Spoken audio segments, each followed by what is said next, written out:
Alors bonjour à tous. Alors on en est au sixième volet de cette histoire du chassidisme, ou disons plutôt cette spécificité de l'histoire du chassidisme, de cette non-rencontre entre le Gaon de Vilna, hein, qu'on ne présente plus parce qu'on l'a déjà présenté dans les vidéos précédentes, et ce rabbi du Tanya, Shneur Zalman de Liadi, le fondateur de la doctrine de Chabad. On avait expliqué la dernière fois, et c'est avec ça que nous avions un petit peu conclu notre locution, sur le bien fondé de la doctrine de Chabad. Je vais reprendre un petit peu les éléments pour pouvoir mieux situer la démarche. C'est que quand on a l'exemple de l'arbre des séphirotes, c'est un dessin où il y a alors vous pouvez le trouver sur Google facilement. Moi je sais pas, enfin je sais partager sur Zoom, mais sur la vidéo à la fin, ça n'apparaîtra pas. Donc l'arbre des sphirotes, c'est une métaphore, une allégorie sur les attributs divins qu'on sépare en deux polarités, on va dire. Une partie qu'on appelle les sphirotes émotionnelles, les attributs d'émotion, où là il y a le chesed, la bonté, la gvura, la sévérité, on va appeler ça comme ça, ou la rigueur, la miséricorde, etc., la splendeur, la gloire, la royauté. Bon, je vais vite. Le sujet, c'est pas d'aborder ça, hein. Et il y a ce qu'on appelle la couronne, le kéter. Alors, il y a plusieurs écoles hein, sur la manière dont on dessine cet arbre. Et le kéter est inclus des trois attributs dits intellectuels, sichliim, qui concernent l'intellect, que sont chorma, qu'on traduit par sagesse, mais qui en réalité signifie davantage le point culminant de l'intelligence, c'est-à-dire le point de départ, si on veut, la capacité à penser. La bina, c'est le développement intellectuel, c'est la compréhension, c'est l'analyse, et le da'at, c'est la connaissance. Donc si on prend ces trois lettres, Chochma, Bina, Da'at, on a H, B et D, qui donnent Chabad. Donc ça, c'est la doctrine qui a ensuite été appelée Lubavitch par rapport à la ville où ce mouvement vivait en Russie. Mais à la base, à l'origine, c'est une doctrine qu'on appelle Chabad, c'est un acronyme, alors que toutes les autres, la plupart en fait des autres courants chassidiques, il y en a eu beaucoup, hein, on en a parlé les semaines précédentes, on les appelle Chagat, H-G-T, en hébreu c'est Chet Gimel Tav, qui signifie Chesed, Chesed c'est la bonté divine, Gvura c'est la rigueur, et Tiferet, Tiferet qu'on pourrait traduire par la beauté, mais qui signifie davantage la notion de miséricorde, la notion de rachamim. Alors, pour expliquer un petit peu cette idée d'une manière très, très brève, parce que je ne veux pas trop m'approfondir là-dessus, je voudrais rentrer vraiment sur le débat au niveau de la doctrine, on considère que les sphirotes, c'est ces deux polarités qui sont à l'extrême opposé.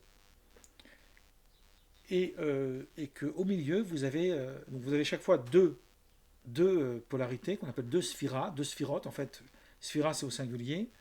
Ce qui est très intéressant, c'est qu'on a le mot sphère en français qui veut dire la même chose.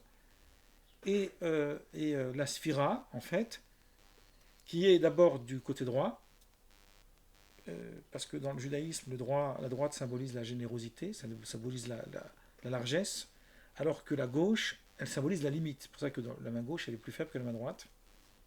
Très intéressant que d'un point de vue talmudique, y a, le gaucher, celui qui est smolani en hébreu, smol c'est la gauche et yamin c'est la droite. Mais dans la littérature talmudique, on l'appelle pas le gaucher, parce qu'en fait c'est un mot négatif, c'est pas un mot qui va bien pour le gaucher, puisqu'on dit qu'on est gauche quand on est maladroit. Donc le gaucher n'est pas gaucher justement, c'est l'inverse. Il a sa droite et sa gauche. Donc, donc le Talmud le dit clairement, au lieu de l'appeler le gaucher, elle l'appelle celui dont sa gauche est la droite, celui dont sa droite est la gauche de tous les autres, de ceux qui ne sont pas gauchers en fait. C'est très intéressant cette analogie. Donc on a d'abord Chesed, qui est la polarité de droite, qui signifie le don sans limite, la largesse. En face, on a la Gvura, la gvura, ça signifie la sévérité. Donc là, il y a un processus de rigueur, de justice, qui va bien analyser qui est méritant de qui ne l'est pas. Et ensuite, on a la synthèse. La synthèse des deux, c'est la tiferet, qu'on traduit aussi par la rachamim, par la miséricorde, qui, elle, fait un compromis. C'est-à-dire, elle accepte la justice, la notion de justice, pour bien définir, distinguer ceux qui méritent de ceux qui ne méritent pas. Mais en revanche, elle soutient l'idée que ceux qui ne méritent pas, on peut quand même leur donner par miséricorde. Donc la miséricorde, ça n'est pas le chesed d'un point de vue de la mystique juive. Le chesed, c'est celle qui considère que tous méritent. La gvura, c'est celle qui considère que peu méritent. Il y a beaucoup d'appelés et peu d'élus. On a cette phrase dans les évangiles. Alors que la rachamim, c'est celle qui considère que même ceux qui ne méritent pas peuvent quand même bénéficier par la miséricorde, par la charité, si vous voulez. Cette idée, elle est très importante parce qu'elle établit un lien avec la conscience sur ce qu'on appelle dans le langage kabbalistique le pain gratuit. Le pain gratuit, c'est celui qu'on a acquis sans effort. Or, la satisfaction, l'harmonie, elle vient beaucoup plus davantage chez l'homme lorsqu'il obtient quelque chose par son effort que lorsqu'il l'obtient sans effort. Bon, ce sont des idées comme ça, très connues. Cette idée, elle est pareille au niveau des sphirotes intellectuelles, puisque Chokhmah, c'est le point premier de l'intelligence, c'est ce qui permet la capacité à penser. Donc la Bina, c'est la capacité d'analyse, donc c'est la profondeur, c'est la largesse, etc. Puis ensuite, on a la connaissance qui crée une synthèse entre Chokhmah et Bina. On a besoin des deux pour acquérir la connaissance. Si on n'a que Bina, on va tourner en rond. Si on n'a que Chokhmah, on n'a pas la capacité de saisir ce que l'on perçoit. La perception n'est pas suffisante. Il faut aussi l'analyse. Alors, ces idées-là sont des idées très importantes pour montrer ce que dans les doctrines chassidiques, on trouve les deux. On trouve des doctrines où il y a des analyses intellectuelles très profondes, très dans l'approfondissement, et pas uniquement dans les œuvres de Chabad, on trouve ça aussi dans d'autres œuvres. Moi, j'ai pu remarquer, par exemple, dans les textes qui n'ont pas été écrits par lui, mais par son élève, ceux de Rabbi Nachman de Braslav, qui a vécu très peu, lui aussi, il est mort en 1810 et il est né en 1772, et qui, lui, n'hésite pas à questionner le texte et à proposer des analyses profondes. Ce sont des enseignements très profonds qui ont été abordés par la doctrine de Breslev, alors qu'elle est entièrement marginale dans l'univers chassidique. Peut-être qu'on réservera une séance pour parler de cette question de Braslav, qui est une question un peu complexe. Mais enfin, revenons à notre histoire. Il y a quelque chose que je voulais dire aussi. Alors attendez, je finis ma phrase, excusez-moi, là j'ai eu un moment d'absence. Et il y a aussi ce qu'on appelle la notion de avoda. Avoda, c'est le travail, c'est l'effort. Le travail, c'est ce qu'on appelle le service de Dieu. Qu'est-ce que c'est que la avoda? C'est l'idée que l'homme, il doit s'imprégner d'une concentration ultime pour s'approcher le plus possible, ce qu'on appelle la dvekut, s'attacher le plus possible de Dieu. Ça, c'est inhérent à toutes les écoles chassidiques, pas uniquement Chabad, tous les autres aussi. Donc là, avoda, c'est le travail sur soi, c'est le travail sur les midot, le travail sur le caractère, le travail sur ses efforts d'être capable de contenir sa colère, d'être capable de générosité, d'être capable d'attention, d'écoute, d'aimer son prochain, et puis aussi d'aimer Dieu, en l'occurrence. La notion d'amour de Dieu est une notion fondamentale dans l'univers chassidique, d'où je vous avais parlé du livre de Jean de Menace, quand Israël aime Dieu, où justement, lui, il va montrer que la doctrine du chassidisme, c'est justement, je ne sais pas si vous la voyez bien, il y a un faux jour, c'est justement cette idée de parler d'un Dieu d'amour. Alors, avant d'aller plus loin, je vais profiter de cette incise, cette petite parenthèse, pour justement définir ce qui distingue ce qu'on appelle la chassidoute du moussar. Je vous avais dit dans une des premières séances que bien avant même l'émergence du chassidisme, il y avait des courants qui existent encore aujourd'hui, qui avaient émergé aussi de mystiques, qu'on appelait les balais moussar, les moralistes, pour traduire comme ça par les moralistes. D'ailleurs, dans la philosophie moderne, il y a eu à travers les mêmes époques aussi, des philosophes moralistes. Et ce qui distingue les deux nous est résumé dans un enseignement qu'on attribue à Rabbi Israël Baal Shem Tov, au fondateur du chassidisme. Alors c'est intéressant de poser ça, parce que ça va nous donner une idée plus claire des choses. Tout d'abord, le moussar, la question de la morale, bon, c'est une question complexe. Qu'est-ce que c'est que le moussar exactement? Qu'est-ce qu'on définit le bien? Qu'est-ce qu'on définit le mal?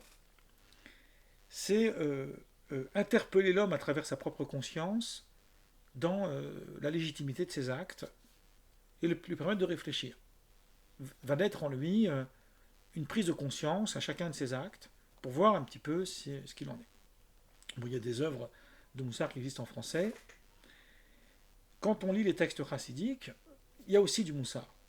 Bon, l'œuvre du Tanya, on va beaucoup en parler dans les semaines qui suivent, c'est aussi du Moussar.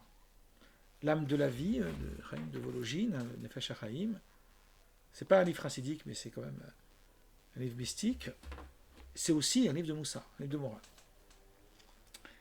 Alors il y a de la mystique, etc., mais aussi de la morale. Donc qu'est-ce qui distingue les deux? Alors le Baal Shem Tov, Rabbi Israël Baal Shem Tov, va nous citer un verset des psaumes qui nous dit, alors je vais vous le traduire, qui nous dit, alors c'est le psaume 34, verset 15, qui nous dit Sourmera ve'asetov, et écarte-toi du mal et fais le bien, Bakesh Shalom, cherche la paix, Verotfeu, et poursuis-la. Sourmera ve'asetov, c'est le point essentiel de la doctrine chassidique.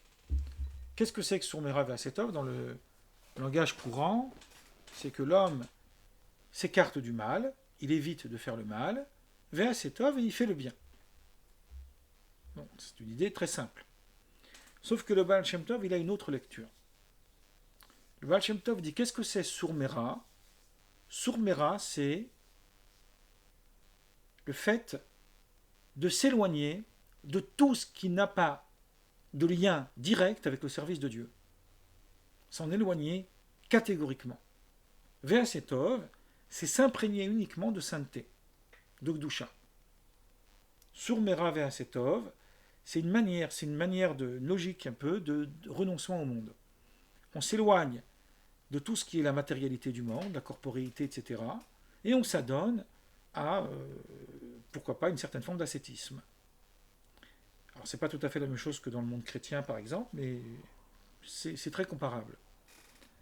Alors on va s'imposer des jeûnes, on va s'imposer des expiations, etc. Et le Baal Shem Tov va nous citer un autre verset dans l'Exode, qui est un verset très important, puisqu'il a été, très important pour moi, en l'occurrence, puisqu'il a été longuement étudié dans mon livre sur Jésus, qui va sortir bientôt, dans lequel je parle de la haine de l'ennemi, justement, puisque Jésus parle de la haine de l'ennemi. Alors, le verset nous dit, alors je le dis en hébreu, puis après je le traduis, Ki tiré chamor sonacha,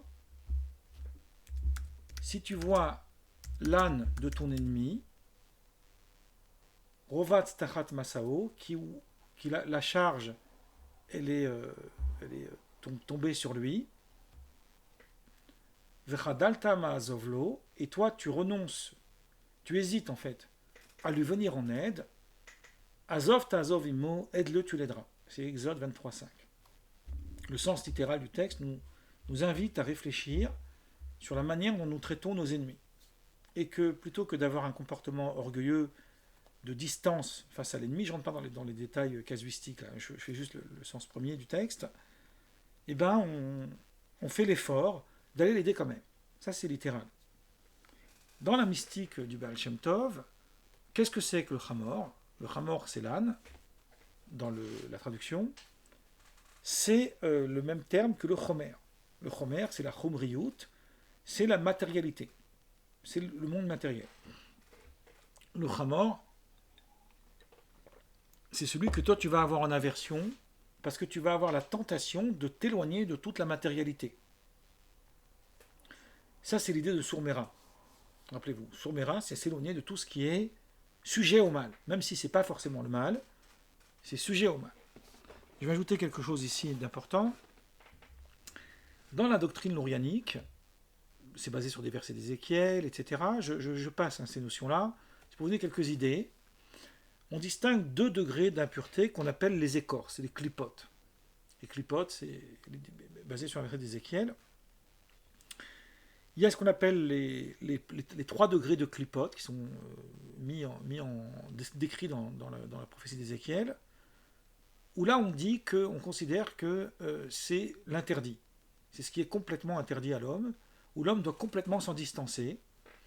Il existe évidemment des étincelles divines à l'intérieur des clipotes, ce qu'on appelle les écorces, parce que sinon elles ne pourraient pas exister sans étincelles divines. Ça, c'est toute la doctrine lourianique.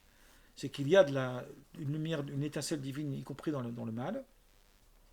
C'est un sujet très important, j'y reviendrai dans le débat entre Schneerzaman et Gaon de Vilna. C'est une idée centrale de toute la pensée lourianique, mais que l'homme n'a pas la capacité de pouvoir élever ces étincelles, de pouvoir les raffiner. Mais il y a ce qu'on appelle la klipat noga, qui littéralement signifie l'écorce éclairée, où la lumière divine elle est beaucoup plus visible. Et là, la mission de l'homme, c'est d'aller la raffiner, c'est d'aller prélever cette lumière divine. Cette idée-là, elle est d'abord lourianique. Qu'est-ce que c'est que la klipat noga dans un langage plutôt halachique, c'est dans le langage concret de la vie juive, conceptuel mais concret? Ça parle de ce qu'on appelle dvar reshut, les choses permises. C'est-à-dire que dans la halacha, il y a 3 catégories. Il y a les commandements, ce qu'on appelle les mitzvot, donc c'est les choses qu'on doit faire. Il y a le dvar reshut, les choses qu'on n'est pas obligé de faire, et que c'est ni bien ni mal de les faire. Et il y a les choses interdites. Les 3 écorces profondes, celles que l'homme doit s'en éloigner, c'est ce qu'on appelle dvarissour, c'est l'interdit radical. Les choses sur lesquelles il y a 2 directions possibles. Ou bien on peut utiliser ces actes pour la sainteté, ou bien pour le profane. Ça, c'est ce qu'on appelle dvar reshut, les choses permises. Donc ça, c'est les gimel, c'est la klipat noga. C'est quand même éclairé. Et il y a la sainteté, la kdusha, où là, on est dans l'accomplissement des commandements. Ça, c'est la pensée lourianique. Ce que dit le Baal Shem Tov, c'est que la matérialité, la chumriyut, c'est quelque chose qu'on va avoir tendance à vouloir s'écarter d'elle pour éviter la tentation au péché, aux interdits. Le Baal Shem Tov dit ça, c'est la doctrine du Moussar. Doctrine du Moussar, c'est le premier palier, c'est surmera, c'est écarte-toi du mal. La deuxième doctrine, qui est la doctrine chassidique, c'est la suite du verset Vea setov, et fais le bien. Qu'est-ce que ça veut dire fais le bien? Fais le bien, ça veut dire pas seulement les mitzvot, parce que c'est évident que tu vas les faire, les commandements, les choses qu'il faut faire. Vea setov, ici, ça veut dire ne t'éloigne pas de la matérialité du monde, ne la considère pas comme ton ennemi. C'est très intéressant puisque on trouve cette même phrase dans un passage du traité des 8 chapitres de Maïmonide, dans lequel le Rambam rejette, enfin critique cette forme d'ascétisme en pensant acquérir des vertus en s'éloignant du monde. Et il écrit dans le 6e chapitre, je crois, ou le 4e, ma mémoire fait un peu défaut, il écrit, il dit c'est l'inverse. Il dit c'est en habitant dans les villes, avec le monde social, réel, qu'on peut appliquer véritablement la justice et le droit. Et que là, on est confronté aux vraies attitudes de l'homme. Et il conclut et il dit, il existe des gens qui... Alors, il ne rejette pas totalement, il sait qu'évidemment, il existe des gens d'un très haut niveau qui, eux, sont complètement dans cette forme d'ascétisme sur lequel ils ne discutent pas. Mais il parle beaucoup plus de gens qui ne sont pas initiés à ça. Et qu'est-ce qu'il dit, Maïmonide? Il dit, ces gens-là vont croire que pour servir Dieu, il faut s'imposer des jeûnes intempestifs, il faut faire souffrir son corps. Il a cette phrase, comme si Dieu était l'ennemi du corps. C'est une très belle phrase de Maïmonide dans le traité des 8 chapitres. Il dit au contraire, c'est en s'évertuant à diriger son corps vers le bien, qu'on arrive à servir Dieu. Donc, déjà, chez Maïmonide, on trouve ça, et le Baal Shem Tov a pris cet élément comme étant l'élément de la doctrine, qui distingue donc le moussar du chassidisme, où lui, il dit non, on atteint un degré d'élévation spirituelle, où on peut se confronter au monde sans renier son effort de spiritualité. Donc c'est ça, Ve'asetov, c'est-à-dire qu'au lieu d'utiliser les choses permises d'une manière complètement indépendante du service de Dieu, au contraire, on dirige ça vers le service de Dieu. Et c'est ce que dit le verset dans Exode 23, si tu vois l'âme de ton ennemi, ne le délaisse pas, il succombe sous sa charge, et toi tu hésites à lui venir en aide, ça veut dire que tu hésites à venir en aide à ton corps, parce que tu penses que ça va t'éloigner du service de Dieu. Au contraire, le verset te dit, Azov ta'azov imo, aide-le, tu l'aideras. Donc ça c'est le point central de ce qui distingue le chassidisme de la doctrine du moussar.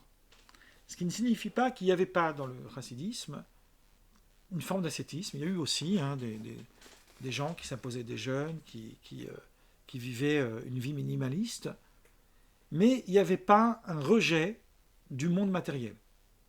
Il y avait au contraire l'effort de raffiner la matérialité du monde pour le service de Dieu. Donc ça c'est la doctrine centrale qui distingue le moussar du chassidisme, qu'on appelle la chassidoute. L'étude du chassidisme s'appelle la chassidoute. Une fois qu'on a ce point-là, on va s'apercevoir que le chassidisme, de manière générale, un peu comme le moussar, c'est un travail sur les midot. Qu'est-ce que c'est que les midot? C'est les attributs de l'homme, le caractère. Ce qui fait qu'on est capable de maîtriser sa colère, qu'on est capable d'être patient, qu'on a de la générosité, qu'on est capable d'avoir de l'écoute, qu'on est capable de pas manger comme un glouton. Ça rejoint étrangement d'ailleurs les péchés capitaux, cette notion-là, d'avoir une hygiène de vie, sanctifiée non pas par rapport à des actes liés directement à Dieu, mais par rapport à notre vie ou dans notre comportement de tous les jours. Donc il y a bien ça dans le monde chassidique, mais là où le moussar insiste sur le fait de s'éloigner des biens matériels, etc., le chassidisme en fait un élément de joie. Parce que la joie, c'est le fondement du chassidisme, justement, parce que c'est ça le Hasetov. Le Hasetov, c'est que tous les éléments qui m'entourent dans ma vie sont des prétextes d'apporter en moi une certaine forme de joie, parce qu'on ne peut pas servir Dieu si on n'est pas joyeux. C'est un verset des psaumes dans le psaume chapitre 100. Ivdou et Adonai besimcha, vous servirez l'Éternel dans la joie. Sans joie, on ne peut pas servir Dieu. Pire que ça encore, à la fin du Deutéronome, donc à la fin de la Torah, vous avez toute une série de malédictions, il y en a presque une centaine, des malédictions terribles. Et à la fin, la dernière phrase, qu'est-ce qu'elle dit? Elle dit, tout cela t'arrivera parce que tu n'as pas servi Dieu dans la joie et en étant content de tout ce que tu possèdes. Autrement dit, il y a ici une notion de se réjouir, même du peu qu'on a, mais de se réjouir. Donc ce qui fait que l'attitude du chassidisme, surtout dans ses efforts, dans ses travaux de méditation, etc., rejoint beaucoup la danse, le chant, cette notion de joie, et y compris la boisson, ce qui est assez étrange. Mais ça a été une des grandes critiques du monde mitnaget, qui lui, étant plus axé sur l'étude, avait l'air d'apparence plus austère. Je dis avait l'air d'apparence parce que l'étude aussi, c'est censé procurer de la joie. Donc là, une fois qu'on a établi un petit peu tout ça, on va essayer d'avancer un petit peu dans la doctrine de Chabad. Dans la doctrine de Chabad, il y a bien évidemment tout ce que je viens de dire, c'est inclus dans l'enseignement chassidique de Chabad, mais il y a aussi quelque chose en plus. Enfin, je ne dis pas en plus dans le sens que c'est mieux que les autres, c'est juste une spécificité. Je ne suis pas là pour dire qu'est-ce qui est mieux et moins bien, mais il y a aussi quelque chose en plus. Alors, qu'est-ce que c'est que cette chose en plus? C'est le fait que la doctrine de Chabad va approfondir l'enseignement chassidique à sa dimension intellectuelle. Donc là, on va parler de la connaissance de Dieu d'une façon beaucoup plus approfondie. On va analyser la question du tzimtzum, du retrait divin, que je vais aborder beaucoup plus les semaines qui suivent, c'est-à-dire la pensée l'orianique sur le tzimtzum. On va aborder tout le travail sur les midot sur les attraits de l'homme, mais pas seulement à partir d'une lecture moraliste, mais à partir d'une lecture beaucoup plus intellectuelle, beaucoup plus approfondie. Donc, la doctrine de Chabad s'inscrit d'entrée de jeu dans l'univers de l'étude. Et, pour ne rien gâcher, comme on dit, on l'avait déjà présenté la semaine dernière, Shneur Zalman de Liadi étant aussi un très grand érudit au niveau talmudique, il va créer une certaine forme d'harmonie entre la doctrine mystique et la doctrine talmudique. Dans ses œuvres, les rabbis qui l'ont suivi ont poussé cette logique encore plus loin, jusqu'au dernier, qui est mort au début des années 90, qui lui a vraiment harmonisé en fait l'univers talmudique et halachique du monde juif avec l'univers mystique dans ses œuvres. Chaque rabbi avait sa spécificité. Maintenant, moi, je vais revenir, dans les semaines qui suivent, sur les enjeux de cette rencontre qui n'a pas eu lieu, mais d'abord les enjeux de cette rencontre. Donc on va s'apercevoir ici d'un côté que dans l'école de Vilna, si vous voulez, chez le Gaon, il y a aussi une place pour la mystique juive, puisque rappelez-vous, je vous ai expliqué que son opposition au chassidisme, elle était liée au fait qu'il était kabbaliste, d'abord, et pas en tant que talmudiste, mais c'était aussi un immense talmudiste. Il y a une place essentielle à l'étude, au limoud, puisque le limoud est très important dans le monde du mitnaget. Et il y a, bien évidemment, une opposition radicale au chassidisme. Shneur Zalman de Liadi, il est, d'un point de vue de sa philosophie, on va dire, celui qui peut le mieux être en discussion avec l'univers mitnaget. D'abord parce qu'il est un immense érudit sur le champ talmudique. On a déjà vu avant, son code de loi, son Shulchan Aruch est devenu une œuvre de référence dans l'univers juif. Il est aussi un immense kabbaliste, ça on le voit aussi dans ses œuvres. Il y a une vraie réflexion intellectuelle dans sa pensée, ce qui permet de dialoguer à partir d'arguments fondés. Donc, si vous voulez, d'une certaine façon, et c'est un peu paradoxal, il est à la fois celui qui met un terme à toutes les railleries contre le chassidisme sur le fait qu'il manque d'études, puisque lui, on ne peut pas l'accuser de ça, mais en même temps, il est le plus dangereux, puisqu'il est celui qui peut véritablement rivaliser avec le monde de l'étude, avec le monde de la Torah. Alors, je ne dis pas que parmi les autres élèves du Maggid de Mezrich, il n'y avait pas des grands érudits, il y en avait beaucoup. Je ne vais pas tous les citer, mais certains, comme Rabbi Levi Yitzhak de Berditchev, que vous connaissez sûrement, ou un autre qui a écrit le fameux Afla'a sur le traité Ktuvot, qui est un très grand traité talmudique de Ktuvot, qui est un très grand Rabbi Horowitz, il me semble, si ma mémoire est bonne, qui est un très grand talmudiste, etc. Il y en a eu plusieurs. Mais Shneur Zalman de Liadi a choisi, en fait, de pousser la doctrine vers cette dimension-là. Donc là, il y a un véritable dialogue qui devrait s'instaurer. Et qui, malheureusement, en tous les cas, avec le Gaon, n'a pas eu lieu. Il y a eu d'autres rencontres avec le monde des opposants au chassidisme, j'en parlerai aussi, mais avec le Gaon, cette rencontre n'a pas eu lieu. Ce qui va nous intéresser dans les semaines suivantes, c'est d'expliquer quels étaient les enjeux, enfin, rentrer dans le vif du sujet, quels étaient les enjeux de cette rencontre. Voilà, maintenant que j'ai posé un petit peu le panel de toutes les choses, c'est à partir de la séance suivante qu'on va rentrer véritablement dans le vif du sujet. Moi là, je vais arrêter donc pour cette fois-ci l'enregistrement.